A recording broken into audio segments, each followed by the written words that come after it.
Well, now we're going to be moving on to the Q&A segment. What does it mean to be financially solvent, and how do you plan to make APSA financially solvent?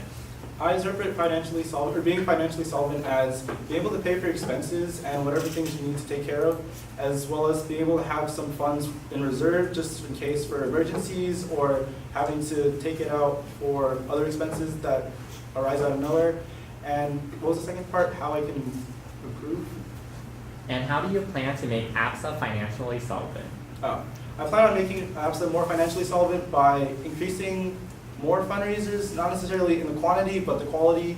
Maybe trying to focus more on the fundraisers that we have and trying to make a better bond so that in the future years, not alone just this year, we can maybe get bigger contributions for them, or from them, or getting a wider audience to come out so that we can get more from those fundraisers that we do have. Do you have any new ideas on how to promote fundraisers and keep members coming out to them? An idea that I had for fundraisers is this free program. It's called Remind. They probably have similar ones. I used to use it in my high school's band program, where it's one person, I think it's one person, maybe multiple.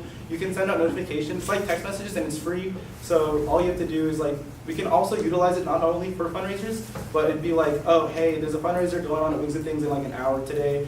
Be sure to come out, bring your friends. And we can also utilize that on top of the fundraisers for just general things like general body meetings, so that we can bring out more GBMers, because sometimes people do forget or they're just not aware of it. So just that extra reminder, because no one's not going to have their phone. It's such a common resource nowadays.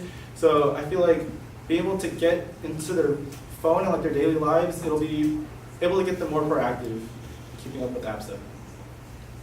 And this is going to be a scenario question. The budget for an event was approved for X amount of money. How would you handle a situation in which an unexpected expense comes up, in which the funds were not allocated for?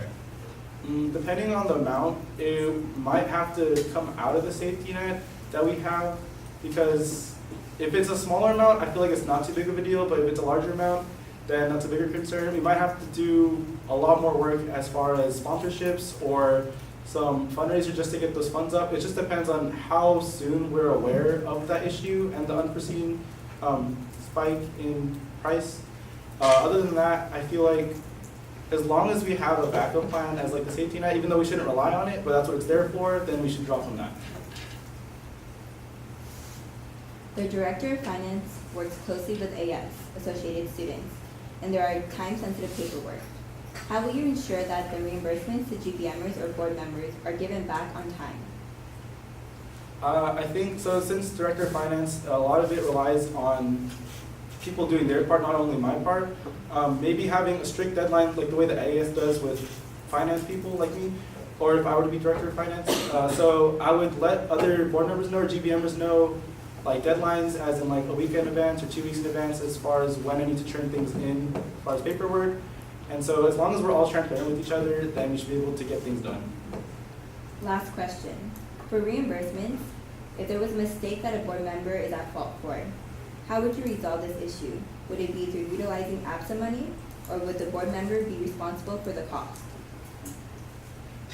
Can you clarify? So when you said there's like an error, do you mean like whether it be we gave them too much, too little kind of thing?